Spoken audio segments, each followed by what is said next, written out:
Hi, everyone. You probably were expecting much from me being one of the last speakers and after a very beautiful performance, but here I am, probably one of the only speakers with cue cards. But here's the thing. In preparing for my first ever TED Talk, today, I, as a young student, might have probably discovered one of the worst ways to do that. Do you want to know what it is? It's to watch other amazing TED Talks that have come before. And as inspirational and thought-provoking as that exercise might have been, it stripped away any lingering shred of self-confidence that I had and belief that I had to give you guys a great talk today. Although in this process of self-criticism and doubt, I did realize something. I realized how we often tend to look up to people, other people, and how we are naturally drawn towards voices compared to people who have unheard voices, who are ignored or are unnoticed. Now, in our world today, we are aware of the fact that there are many speakers who aim to make the world a better place, which people come to watch or see online, or to discover these great ideas, which is to suggest that there are already great ideas taking place across the world that we might not all be aware of. So I want to ask you, what happens to those voices who remain unheard or are unnoticed? What happens to those voices and those people whose struggles are not made public? To quote one of my past science teachers, why are we not able to listen to this species that men refer to as women? And that thought has always resonated with me. I want to pose my point in the context of my own life. Now, I am just a regular teenage girl who you might be thinking has not experienced much outside of my teenage world. But as a young Muslim Arab woman, I have experienced much that many are not aware of. I'll put this into context by telling you a little bit about my life. I was born in Jordan, and I lived halfway across the world with my mom and my little brother alone. My dad worked here in Dubai, and he would visit maybe twice a year, every 6 months or so, and I would barely see him. I'd say my parents aren't the typical strict Arab parents that you might find, but gladly they do still value my culture and they do carry it along with us. When my mom married my dad, she was working with the Ministry of Jordan, with the King and Queen. She was traveling the world, meeting people like Kirk Douglas and Nicole Kidman. But why is it that she later spent the next 18 years of her life as a stay-at-home mom? As I grew older, I saw that my mom had less of an authority than my dad. Yes, he did still say, go ask your mom whenever I needed something. So she did have the authority over us kids in the family, but not the authority that the real world can provide to a woman. Now, ironically, this took place in Canada, a more liberal country where you wouldn't expect the culture to hold such a perspective on women. She needed permission to sign my field trip forms. She needed permission to open her bank account statements. She needed permission to do many things without my dad. I remember once it was picture day, grade 5 picture day, and one of my elementary school friends decided to wear the hijab before this special occasion.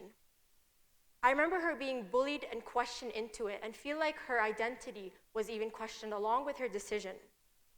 As a young girl, she had a voice to stand up against a bunch of culturally uneducated kids, but in reality, none of them cared on what she was saying. No matter what justification she was giving in that moment, I saw the sound of her voice shiver with fear and emotions that I can't even describe. You see, silence is golden, or so we were told when we were young, but now everything has changed. You can consider the history of women's rights and the lack of rights of women as a history of silence, but also breaking that silence. In our world today, unfortunately, we do face some leaders like Andrea Leadsom, the leader of the House of Commons in the UK, who make comments that child-free women are either sad or selfish. But why is it then that if you are a mother, you are seen as a burden in many companies? My mom, for example, would have to leave her work at times at the beginning when we were babies to come take care of us if we were sick or if we needed to be picked up early from school. I think I know why she left her job and spent the next 18 years, because she was It felt like a burden on her to be a woman, a mother who works. But meanwhile, child-free women are considered heartless and hedonistic. Either way, it seems like women can't please the world. You see, at some point, nobody really expected much from women because all the norms were directed towards the typical house and family responsibilities.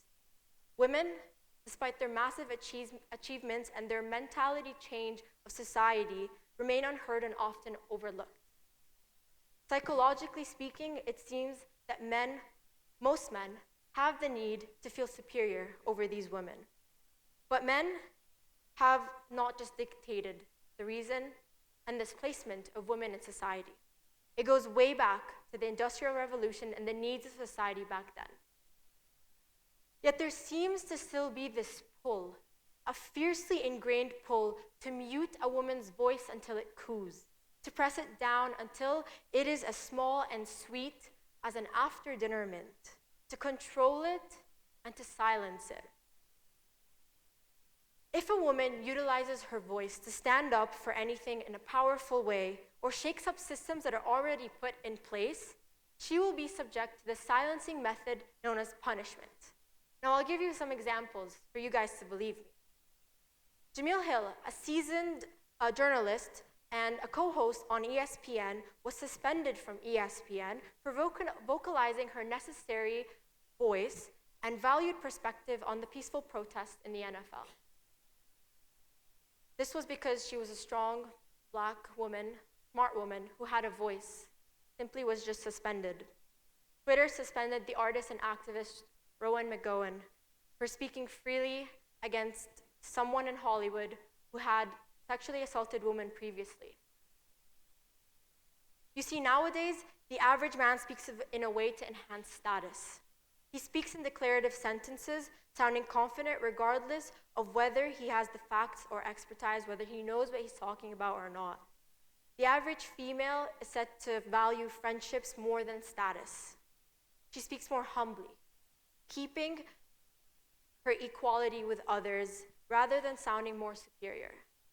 Even when sure of her point, a woman tends to often pose her idea as a question. In the business world, where the masculine style is considered as the norm, the feminine style of speaking is heard as lacking in confidence. And that's the problem. We typically associate confidence with competence, when they both don't have much of a correlation.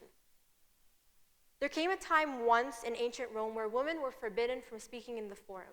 You guys know what a forum is. It's typically where you come, you meet, exchange ideas, and just go about how things should go. And Afrania, dying in 48 BC, was probably not the first outspoken woman whose voice was set to great. This woman basically used to initiate legal cases herself and was impudent enough to plead in prison. So that everyone became tired of her barking and her yapping at one point. And we are told that she died in 48 BC because at that time, with unnatural freaks like this, it's more important to record when they died more than they were born. Elizabeth I was frequently criticized and judged to be unwomanly in her speeches, as was Margaret Thatcher, Jill Abramson, and women of the NPR. And see, that's the problem. Many of us have never heard of these people. They're never mentioned nor cared for, as much as President Trump's 18 worldwide golf courses, or the fact that Harry Styles and Justin Bieber can juggle low-key, have an ability to juggle, or the fact that Johnny Depp was allergic to chocolate as kids. And of course, there's Hillary Clinton, whom you all know, whose voice has been called excruciating, shrill, bitter, decidedly grating by both her opponents and political analysts. You see, the public sniping at women's voices reflects a deeper culture anxiety about whether these women have the right to speak at all or not. The only voice people are quicker to reject than the outsiders is one that might be mistaken for theirs. And the neutral voice is a subjective category that shifts individually and by culture. And so every voice can be deviant to someone's neutral, and everyone has an imagined standard to defend. Lastly, relating this back to my life, as a young woman, I fear to grow up in a controlled world where I might not agree with a specific thing. I fear being a woman with an unheard voice in a big, loud world. People often listen to whom they find important. people from social media, any internet trending videos, but they don't listen to people that they might find in the everyday world. To end my talk today, I'd like to share with you a piece of advice that I've always been given as a tip of success from my own mom. Surround yourself with first-class people and people that you like, but also choose the people you surround yourself with in the business world and everywhere very carefully. Thank you. Have a good night.